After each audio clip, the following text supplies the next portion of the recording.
আমি নিজে রান্না করেন না? এইটা কিন্তু পারার কথা। হ্যালো এভরিওয়ান, আসসালামু আলাইকুম। আমরা এখন আছি চট্টগ্রাম ডিসি পার্কে। আমরা এখন এই যে একজন মানুষ দেখতেছি বসে আছে দূরে, তো ওনাকে আমরা একটা গুগলি জিজ্ঞেস করব। ওই গুগলিটার উত্তর কি উনি পারে কিনা আমরা একটু দেখবো। আচ্ছা, আসসালামু আলাইকুম ভাই। ওয়ালাইকুম আসসালাম, কি অবস্থা? এই যে আলহামদুলিল্লাহ ভাই। এই যে পার্কের মধ্যে এই লেক গুলো আপনার কাছে কেমন লাগতেছে? ভিউগুলা ভালো লাগে। ভালো লাগতেছে? হ্যাঁ, ভালো লাগে।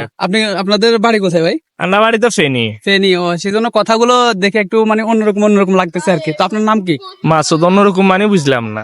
रुको जरा सबर এই যে নোয়াখালী ভাষার মতো মনে হচ্ছে। নোয়াখালী আন্ডা ফেনি একটা ডিস্ট্রিক্ট নিয়ে, এটা ভাষা কোনটা তো নাইলে এটা ফেনির ভাষা। এখন ফেনীকে নাকি শুনলাম মানে ফেনী আর নোয়াখালী নাকি একই সাথে একই জেলার মধ্যে। না, আমরা বিভাগ আলাদা করেছি, জেলা না। এখন আমাদের ফেনি একটা বিভাগ আর নেই। বইয়ের না খাবে গিলে কথা এখন। আর এখন আপনি তো ফেনীর মানুষ শুনি যে অনেক চালাক। এখন আমি আপনাকে একটা গুগলি জিজ্ঞেস করবো, আপনি কি উত্তর দিতে পারবেন?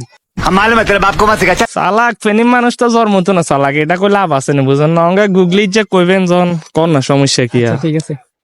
আচ্ছা, অঙ্গা কথা আছে, গুগলি কইলে যদি কে পুরস্কার টুরস্কার কিছু আছে নাকি? হ্যাঁ, আমরা আপনি যদি গুগলির উত্তর দিতে পারেন তাহলে আমরা আপনাকে পুরস্কৃত করবো আর কি। পুরস্কার জন দিবেন তাইলে কইলে কইতে নারেন, সমস্যা আচ্ছা, নাই। আমি একটা আপনাকে গুগলি জিজ্ঞেস করি, ভালো করে শুনেন। একটি বট গাছের নিচে 3 জন লোক ছিল, একটি কানা, একটি বোবা, একটি ল্যাংড়া। ওই গাছ থেকে একটি আম পড়লো, কি আগে পাবে? বট গাছে তো আম কেন হইব? আর নাকি পাগল হয়ে গেছেন নাকি? না আরে কি বোধাই মনে করছে না, বট গাছে তো মিয়া আম কেন হয়? না, এ-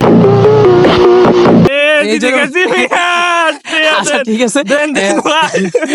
না, আমি এখন আপনার না, ভাই। উত্তর দেখে দেখতেছি যে আপনি ফেনী মানুষ অনেক চালাক। ভাই চালা, এটা কি করলাম না, না মিয়া রক্তে রক্তে চালাক মিয়া। আর নাকি প্রশ্ন আরো হার্ড করে এইসব প্রশ্ন হইতো না।